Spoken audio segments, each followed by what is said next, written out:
Salut à tous, alors faisons un petit point à Lubrizol, donc le jour d'après, hein. Apparemment, le feu a bien été éteint ce vendredi matin, selon la préfecture. On va regarder les dégâts, donc tout a bien cramé, hein, on peut le dire. Donc le nuage s'est bien propagé aussi, donc là évidemment il n'y a plus de nuages au-dessus, hein, forcément, vu qu'il s'est propagé dans le nord-est. Bon, ça c'est un vrai problème pour le coup. Alors l'incendie qui a frappé cette usine classée Céveso hier a éteint, confirme la préfecture ce vendredi matin. Les écoles restent fermées. Le spectaculaire incendie n'a pas fait de victimes dans l'usine de Lubrizol de Rouen, classée Céveso. Il est bien éteint, confirme la préfecture vendredi 27. Un journaliste de Ouest France constate cependant à 7h30 que les lances à incendie continuent de projeter de l'eau sur les lieux du sinistre. Je pense que c'est pour pas qu'il se réallume du coup. L'incendie, qui n'a pas fait de victimes, avait donné lieu à un panache de 22 km de fumée noire de long au-dessus de l'agglomération sous la préfecture. C'est juste énorme, 22 km quoi.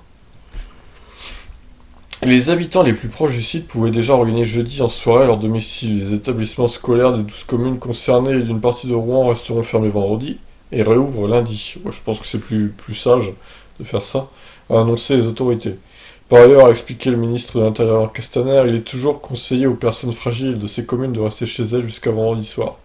Les transports en commun de l'agglomération ont été arrêtés progressivement jeudi après-midi et devraient reprendre normalement vendredi matin, une mesure pas justifiée, selon le préfet.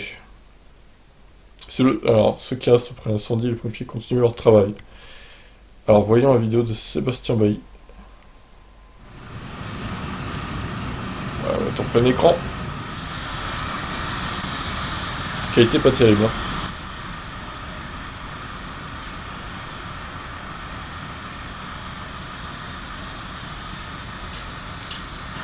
Ah, le panneau.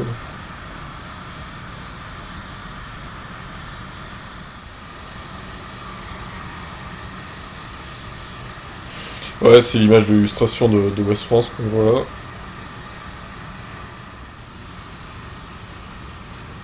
Oh là là.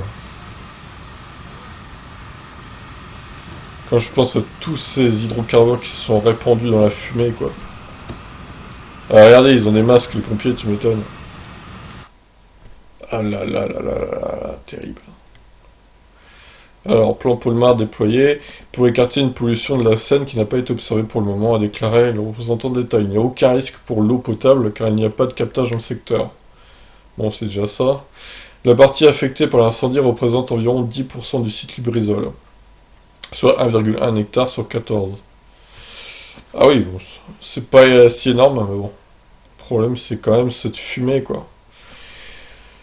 Alors, une usine appartenant à Warren Buffett, créée en 54 sur les bords de la Seine, l'usine Lubrizol est classée seuil haut Céveso où travaillent environ 400 employés, fabrique et commercialise des additifs qui servent à enrichir les huiles, les carburants ou les peintures industrielles.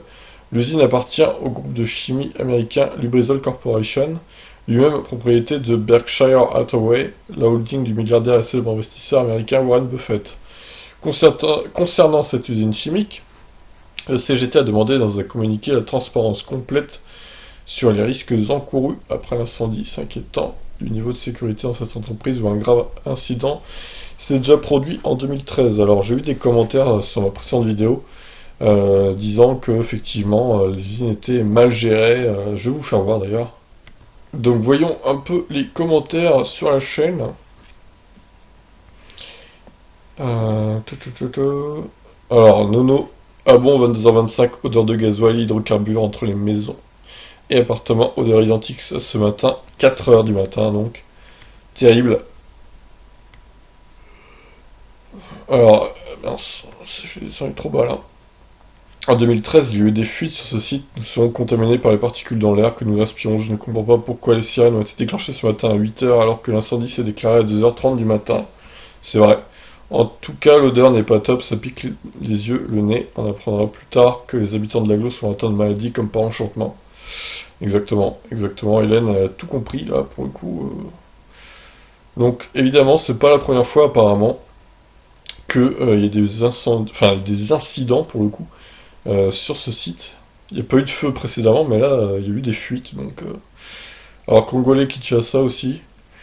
Lui, il nous témoigne qu'il allait livrer dans l'usine, il est routier. Il peut nous assurer qu'il y a des produits toxiques dedans et donc dans l'air. C'est une usine dirigée par des incapables. Quand on voit l'accueil des chauffeurs, une bande de branleurs, les opérateurs, un conseil partez, ça craint. Il a remis un truc, je crois, après. Il y a déjà eu des chutes d'employés, etc. Bref, c'est une honte, cette usine, comme Total. Voilà. Donc, après, j'ai pas tout compris ce qu'il a mis, mais... bref, en tout cas, il a dit que c'était une honte. Que c'était une usine de merde, en gros. Bon, maintenant, nous allons être contaminés avec tout ce ce qu'il y aura dans l'air. Acheter de la zéolite micronisée pour éliminer toutes les toxines du corps. Via l'urine, nous allons en avoir besoin. C'est quoi ça, zéolite micronisée? Je connais pas. Alors aussi Toto, hein, très pessimiste. Laissez tomber, vous êtes fichu. Très très inquiétant le mec. Alors, qu'est-ce donc que la zéolite micronisée? On va faire un peu de pharmacie hein, sur ma chaîne. Oui, oui, on parle aussi de voitures électriques, hein. Mais on fait aussi de la pharmacie, voilà, apparemment. Alors, c'est une véritable éponge chimique. Le zéolite est une roche cristalline étonnante avec une structure en nid d'abeille, de cavités et de canaux, qui est capable d'absorber et d'absorber de nombreux types différents de gaz, d'humidité, de pétrochimiques, de métaux lourds. Ah, c'est marrant, c'est pas mal ça. Les cavités et les canaux à l'intérieur de la zéolite peuvent occuper jusqu'à 51% de son volume dans un gramme de zéolite. Les canaux pourvoient jusqu'à plusieurs centaines de mètres carrés de surface sur laquelle des réactions chimiques peuvent prendre place. Ah bah écoutez, c'est pas mal, hein. Je connaissais pas cette espèce de médicament là. Les zéolites se trouvent dans un niveau de formation volcanique ayant sédimenté lentement en présence de gaz et de vapeur d'eau. Toutes les indications de l'argile concernent la zéolite en interne comme en externe, avec l'avantage que cette dernière est beaucoup plus puissante. Bon, on va pas tout lire, mais a priori, même sur la radioactivité du coup, il est intéressant de savoir que les zéolites constituent l'un des fronts les plus efficaces de lutte contre la contamination radioactive dans les sols et contre l'accumulation radioactive subséquente au sein de la chaîne alimentaire. Une étude en provenance de Suède a récemment mis en valeur que la mordénite, une zéolite naturelle, avait décontaminé la viande et les animaux vivants touchés par la radioactivité lors du désastre nucléaire de Tchernobyl. Ok. Eh bah, bon conseil d'Hélène hein, pour le coup, qui a une bonne idée là. Donc si vous habitez là-bas, pour le coup, pourquoi pas acheter ça, ouais. Donc c'est en forme de poudre apparemment et qu'on peut ingérer. J'imagine bah, avec un liquide comme de l'eau ou mettre ça dans un yaourt. Et puis après la zéolite éponge tous les produits chimiques, elle les absorbe et vous rejetez ça dans votre pipi ensuite. Voilà, c'était le conseil médical du jour. Pour le coup, si vous êtes présent là-bas, mais c'est une bonne idée, c'est une bonne idée. Alors justement, West France publie une autre news. Avec les dépôts de suie, peut-on consommer fruits et légumes? C'est une bonne question aussi, ça. Alors, la préfecture de Seine-Maritime vient de donner plusieurs recommandations aux éleveurs et aux agriculteurs après l'incendie survenu dans l'usine du Brizoc classée Céveso ce jeudi 26. Un phénomène qui entraîne des conséquences pour les éleveurs et les élevages, qui serait... Alors, il est demandé aux propriétaires d'animaux qui seraient à l'extérieur dans les zones impactées par le panache de fumée de les rentrer, de sécuriser leurs abreuvements et leurs alimentations en les plaçant sous abri. Éplucher ou laver les légumes et fruits. Pour les cultures, il est demandé aux agriculteurs de ne pas récolter leur production à l'attente de précisions ultérieures. Il est conseillé de ne pas chercher à enlever les dépôts de suie et d'attendre les prochaines consignes préfectorales qui apporteront des recommandations pour les élimer, c'est pas éliminer plutôt, par une filière autorisée. Alors, je sais pas. Les jardins des particuliers sont également concernés. Il est conseillé de ne pas consommer de fruits et légumes qui ne pourraient être épluchés ou lavés de façon approfondie. Très bien. Bon voilà les conseils. Hein. Je regarde juste le live d'hier s'il y a eu d'autres trucs. Alors le feu a été éteint apparemment à 20h23 hier.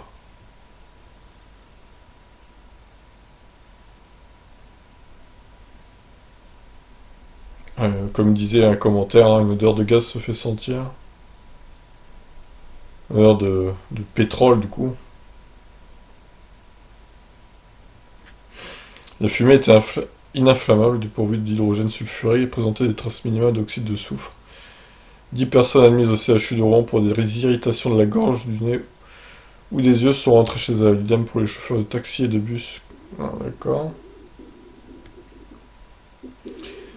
Ah, cette image-là. Je crois que ça va être ma photo de miniature.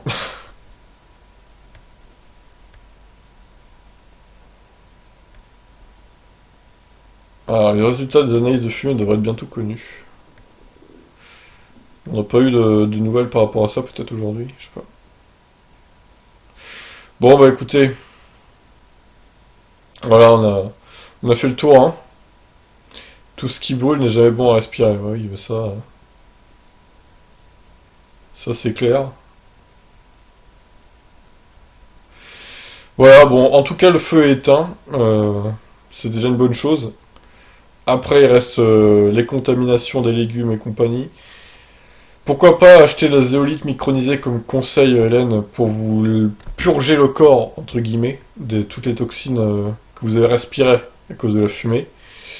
C'est une bonne idée, je pense. Ça sert aussi à la radioactivité, a priori, donc je pense que c'est assez efficace pour le coup. Donc voilà, en tout cas, ce qu'on pouvait dire, cet incendie catastrophique. Peut-être que je referai une troisième vidéo si on a des news sur ce que contenait la fumée en de précis. Mais bon, après, voilà, il n'y a pas eu de mort, c'est déjà ça. Après, est-ce qu'il va y avoir des conséquences respiratoires dans les prochaines semaines, prochains mois sur certaines personnes? C'est bien possible. Parce que comme ils disent, respirer tout ce qui brûle, bah, c'est forcément toxique, hein.